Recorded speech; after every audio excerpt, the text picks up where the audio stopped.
Hello everyone, आप सबका वांगशान bubble में फिर से एक बार बहुत बहुत बहुत स्वागत है। चलिए द हाफ मून थीफ के पार्ट 19 को शुरू करते हैं।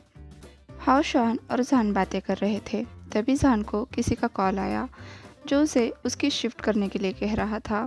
जान ने भी ये बात तुरंत मान ली, क्योंकि ये बंदा कभी कभी जान की जगह उसका काम किया करता था और इस काम के उसे अच्छे खासे पैसे भी मिलते थे। हाँ, इतने नहीं जितने वो अपनी पेंटिंग से कमाता था, लेकिन आम आदमी के मुकाबले वो रकम काफ़ी अच्छी खासी थी।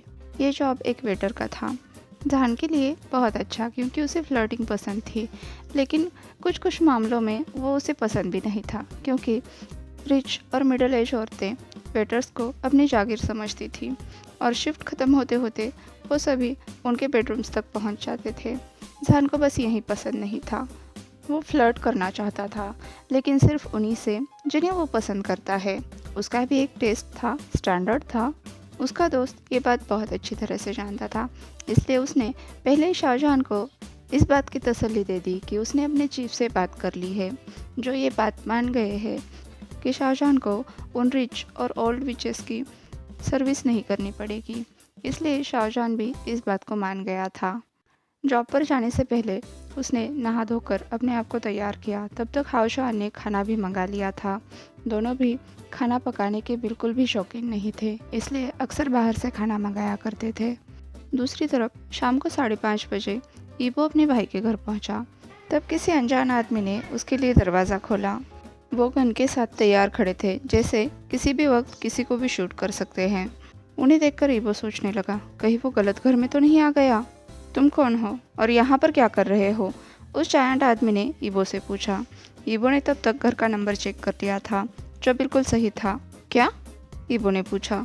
तो उस आदमी ने कहा, क्या तुम्हारे कानों में कोई प्रॉब्लम है? मुझे अपनी आईडी दिखाओ।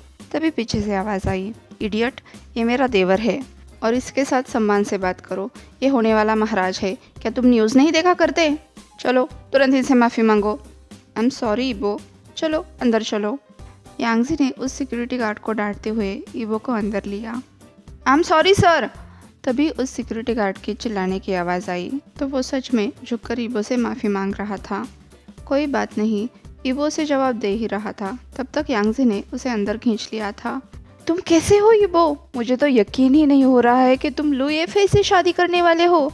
जब मैंने पहली बार इसके बारे में सुना तो मुझे लगा कि कोई मजाक कर रहा है, लेकिन ये कितना ज़बरदस्त है। तुम्हें पता है, जब तुम्हारी उसके साथ शादी हो जाएगी तब तुम राजा बन जाओगे। तुम्हारी वजह से हम भी मंत्री संतरियों में तो शामिल हो ही जाएंगे। मुझे तो अपनी आंखों पर यकीन ही नहीं हो रहा है। यांगजी खुश होकर बड़बड़ाए जा रही थी। ऐसा क्या? ईबो उसकी बातों का मतलब समझने की कोशिश कर रहा था। हाँ बिल्कुल, एक बार अगर तुम राजा बन गए तो तुम अपने भाई को कोई ना कोई मंत्री पद तो दो ही दोगे ना। इस नाते तो मैं भी मंत्री बन जाऊंगी। यांगजी अपने भविष्य के सपनों की दुनिया में खोई थी। ईबो ने जवाब दिया और अपने आसपास देखा, जहाँ पर काले कपड़े पहने हुए 8 बॉडीगार्ड्स खड़े थे और 9वां दरवाजे पर था। इतनी सब सिक्योरिटी किस लिए? ईबो सोच रहा था। तभी उसने देखा यांगजी के पेरेंट्स भी वहीं पर है। उसके डैड सिक्योरिटी को ऑर्डर्स दे रहे थे। ऐसा लग रहा था आज रात कुछ होने वाला है। इधर यांगजी की बकबक अभी भी शुरू ही थी। तुम और तुम्हारे भाई कितने करीब हो। मुझे लगता है अगर तुम उसे मंत्री बना दोगे तो उसे बहुत ज़्यादा खुशी होगी। ज़रा सोच कर तो देखो, मंत्री और मंत्री साहिबा सुनकर ही कितना सुकून मिलता है। हमारे सारे दोस्त तो जल भुनकर राख हो जाएंगे। बहुत मज़ा आएगा। अरे एक बात तो मैं पूछना ही भूल गई, वैसे क्या तुम ये टाइटल्स दे सकते हो? मतलब क्या तुम अपने भाई को मंत्री बना सकते हो? मतलब अभी नहीं, लेकिन भविष्य में कभी? यांगजी। तभी ईबो ने हाइक्वान के चिल्लाने की आवाज़ सुनी। चुप हो जाओ, कहते हुए हाइक्वान उनके पास चलकर आया। उसकी बात सुनकर यांगजी पाउट करते हुए बोली, हाइक्वान ज़रा सोच कर तो देखो, हमारा बच्चा प्रिंस या फिर प्रिंसेस कहलाए। चुप करो, मुझे अपने भाई के साथ बात करनी है, चली जाओ यहाँ से। हाइक्वान ने फिर से एक बार यांगजी को डांटते हुए कहा। यांगजी फिर से एक बार बात करना चाहती थी, लेकिन हाइक्वान ने कहा, मुझे ईबो से अकेले में बात करनी है, अपने पेरेंट्स के पास चले जाओ। ठीक है, पर ईबो हम इसके बारे में बाद में बात करेंगे, मुझे पता है। यांगजी, मैंने क्या कहा? हाइक्वान ने फिर से एक बार रिपीट किया। तब यांगजी वहाँ से चुपचाप चली गई। फिर वो ईबो की तरफ मुड़कर बोला, मुझे माफ़ कर दो। राज परिवार में जाने के ख्याल से ही वो आधी पागल हो चुकी है।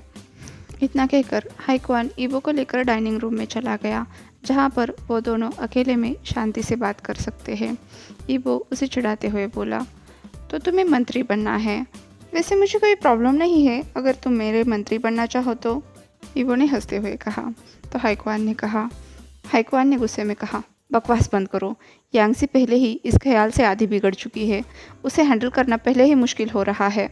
अब उसके मजाक में शामिल होकर तुम भी मेरा सरदर्द मत बढ़ाओ। ये तो सही नहीं है ना, मैं अकेला ही क्यों राज परिवार में शामिल हो जाऊँ? ईबो मुंह फुलाते हुए बोला। तो हाईक्वान ने उसके बालों में हाथ फिराया। माफ़ करना छोटे भाई, तुम्हें अकेले ही इन सब परेशानियों से गुजरना पड़ रहा है, साथ में रिपोर्टर्स का भी सामना करना पड़ रहा है। हाईक्वान ने कहा, उससे भी भयंकर। अब लड़कियों को पता चल गया है कि मैं होने वाला महाराज हूँ। मतलब अब तक तो ठीक था, उन्हें पता था कि मैं अमीर बाप की औलाद हूँ, तभी वो मुझे परेशान करती थी। अब तो मैं एक राजकुमारी से शादी करने वाला हूँ। अब तो पूरा आलम ही बदल गया है। लड़कियाँ तो फ्लर्टिंग की हद ही कर देती है। पहले ही ये सब सहा नहीं जा रहा है, ऊपर से डैड ने मेरी बारकीपर की जॉब भी छुड़वा दी। पता नहीं उन्होंने मेरे मालिक को कौन सा वाला चूरन खिलाया। वो कहते हैं कि मेरा रेपुटेशन ख़राब होगा। हाँ, ये बात अलग है कि मुझे आज नहीं तो कल जॉब छोड़ना ही था, मगर ये क्या बात हुई? ईबो थोड़ी देर रुका, फिर गहरी सांस ली। साय करता हुआ वो आगे बोलने लगा, तुम्हें पता है उन्होंने आंटी को भी कॉल किया था ताकि मेरा पेस्ट्री शॉप में जाना भी बंद हो जाए। थैंकफुली आंटी उनसे भी ज़्यादा ज़िद्दी है।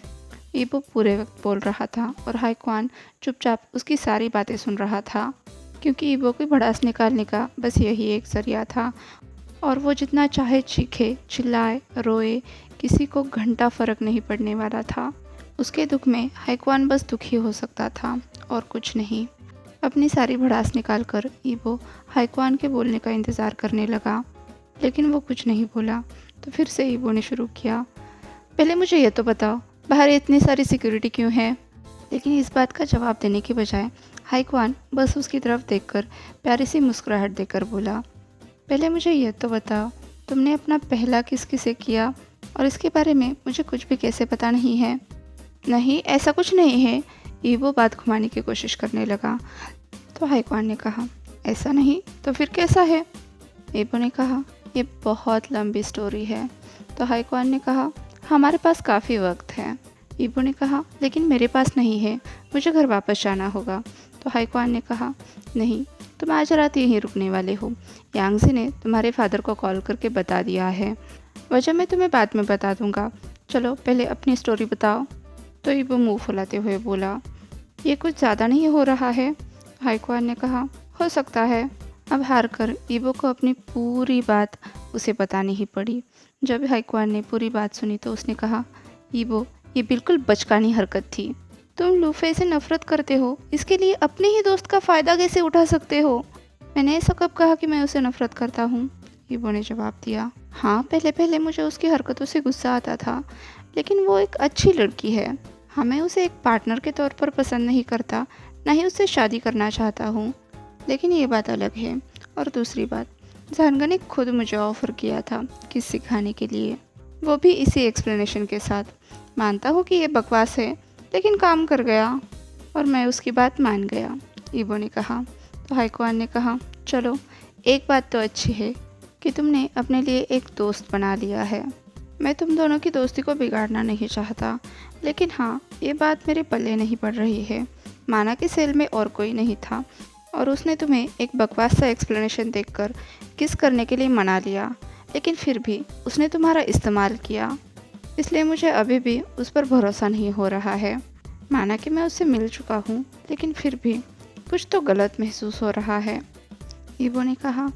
माना कि वो बहुत अजीब है और उसने मेरा इस्तेमाल किया है, साथ ही उसने कुछ भी बकवास करके मुझे राज़ी किया था, लेकिन सच तो यही है कि मैं राज़ी हो गया था, वो भी अपनी मर्ज़ी से, क्योंकि कहीं ना कहीं मुझे भी यही लग रहा था कि मेरी इस सब परिस्थिति की जिम्मेदार और कोई नहीं, लुफई ही है। इसलिए मैं बस यही चाहता था कि मेरा फर्स्ट किस उसे मैं तोहफे के रूप में ना दूँ। कहने का मतलब ये है कि कुछ भी वैसा नहीं हुआ जैसा मैं चाहता था। मैं नहीं चाहता था कि मेरा फर्स्ट किस ऐसी कुछ परिस्थिति में हो। लेकिन मेरी लाइफ की बाकी की चीज़ों की तरह ये भी मेरे हाथ में नहीं था। लेकिन शाहजहान इस सब के बारे में जानता था, फिर भी उसने तुम्हारा इस्तेमाल किया। मुझे क्या तुम्हें वो पसंद नहीं? ईवो ने हाईक्वान की बात काटते हुए कहा। तो हाईक्वान ने कहा, मैंने कहा ना, मैं उसे नहीं जानता। मुझे बस तुम्हारे बारे में चिंता हो रही है। मैं नहीं चाहता कि कोई तुम्हारा इस्तेमाल करे, खासकर तब जब तुम उसे अपना दोस्त मानते हो। कहीं उसकी वजह से तुम हर्ट ना हो जाओ। पहले ही काफ़ी सारे लोग इस काम पर लगे हुए हैं। उसने अपने फादर की ओर इशारा करते हुए कहा। वैसे वो बंदा ठीक ठाक ही है, ईवो ने कहा। उसके चेहरे पर हल्की सी मुस्कुराहट थी। क्या तुम शाहजहान को पसंद करते हो? हाईक्वान ने पूछा। तो ईवो ने आंखें रोल करते हुए जवाब दिया, हाँ मैं पसंद करता हूँ, लेकिन एक दोस्त की तरह। इसका मतलब ये तो नहीं है कि मैं गे हूँ।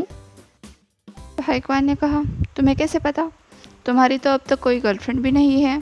भाई, माना कि मैं अकेला रहता हूँ और मुझे डेटिंग का भी कोई एक्सपीरियंस नहीं है, लेकिन फिर भी आपको मेरे प्रेफरेंसेस तो पता ही होने चाहिए ना।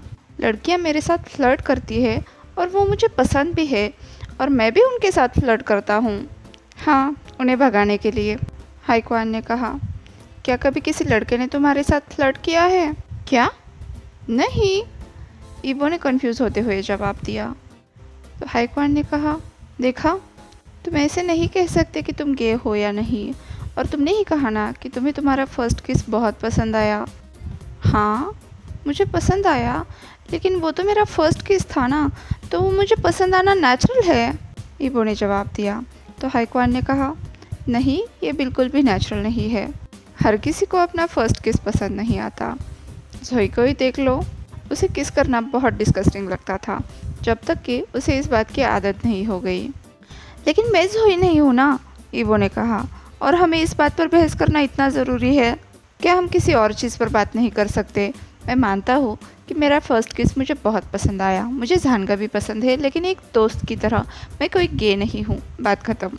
तुम अपने बारे में बताओ, ये सब चल क्या रहा है? तुम्हारे घर में इतनी सारी सिक्योरिटी क्यों है? ईवो ने बात बदलने की कोशिश की। तो हाईक्वान भी मान गया। उसने कहा, ठीक है, लेकिन उनके आसपास ज़रा संभल कर रहना। मैं समझ गया, अब पूरी बात बताओ, ईवो ने कहा। हाईक्वान ने मुस्कुराकर अपनी जेब में से एक लिफाफा निकाला और ईवो के सामने पकड़ा। ईवो ने उसे लेकर खोल कर देखा तो उसमें उसी पेंटिंग की फ़ोटो थी जिसे यांग लुफेंग कुछ दिनों पहले खरीद कर लाया था। तो ईवो ने पूछा। फिर उसने ध्यान से उस फोटो को देखा। उस पर सिग्नेचर देखकर वो चिल्लाया, नो वे! क्या ये हाफ मून थीफ के है? हाईक्वान ने मुस्कुराकर कहा, एग्जैक्टली, हमें 2 दिन पहले ये मिला था। इसका मतलब आज रात हाफ मून थीफ ज़रूर आएगा। कितना एक्साइटिंग है ना। वो पेंटिंग कल चली जाएगी और मैं उससे भी खूबसूरत कोई और पेंटिंग ला सकूँगा, हाईक्वान ने उत्साह से कहा। तो ही वो चगल करते हुए बोला, तुम इतने यकीन के साथ कैसे कह सकते हो कि वो पेंटिंग कल चली ही जाएगी? क्योंकि हाफ मून थीफ कभी फेल नहीं होता, हाईक्वान ने गर्व से कहा। सही कहा। वैसे तुम्हारी बीवी और इन लॉज का क्या कहना है इस बारे में? ईवो ने पूछा। मेरी मदर इन लॉ को इन सब में कोई दिलचस्पी नहीं है।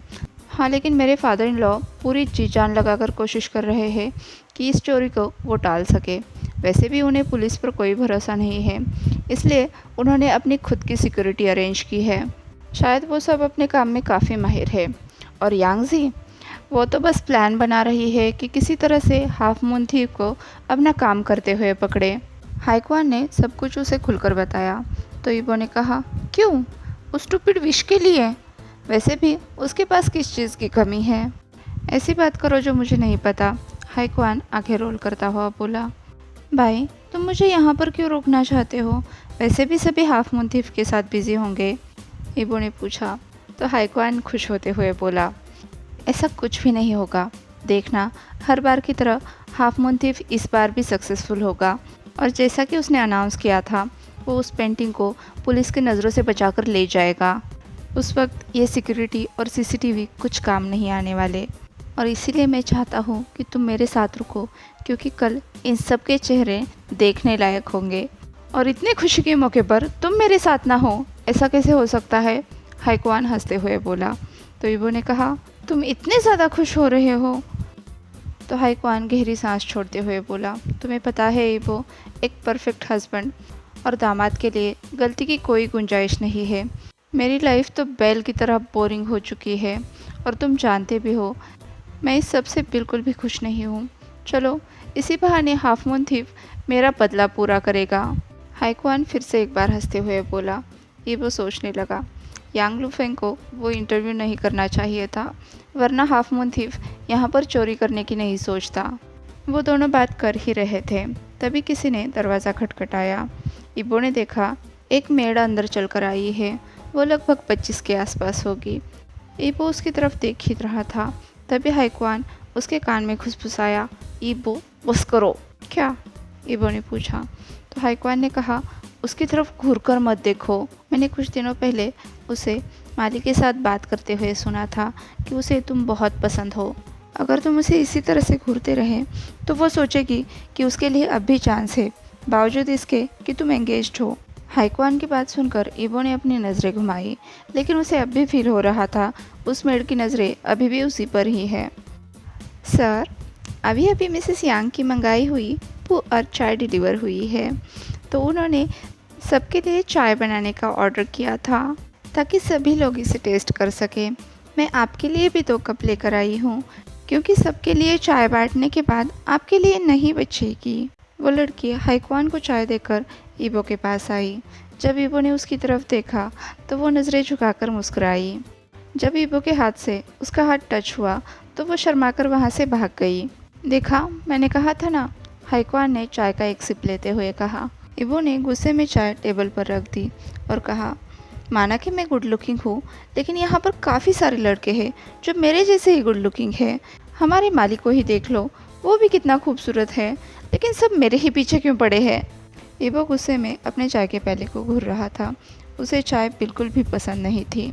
वो चुपचाप हाईक्वान को चाय पीते हुए देख रहा था। हाईक्वान ने कहा, तुम ना सिर्फ गुड लुकिंग हो, साथ में अमीर भी हो और होने वाले राजा भी हो। और क्या चाहिए? हाईक्वान चकल करते हुए बोला। तो ईबो के चेहरे पर शिकन आई। हाईक्वान आगे बोला, अगर तुम्हें नहीं पता तो मैं बता दूं, अभी अभी एक सर्वे हुआ था जिसमें लड़कियों से ये पूछा गया था कि उनके लिए मोस्ट एलिजिबल बैचलर कौन है। तो पता है उसमें सबसे टॉप पर कौन था? ईबो लगभग शॉक होकर उसकी तरफ देखकर बोला, ये मत कहना कि वो मैं था।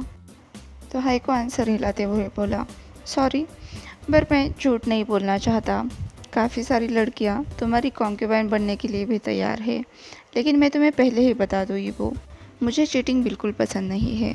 इसलिए अगर तुम ईफे के साथ शादी करना तय करते हो तो तुम चाहो या ना चाहो, लेकिन तुम किसी और के साथ नहीं रह सकते। हाईक्वान ईबो की तरफ देखने लगा उसका रिएक्शन जानने के लिए।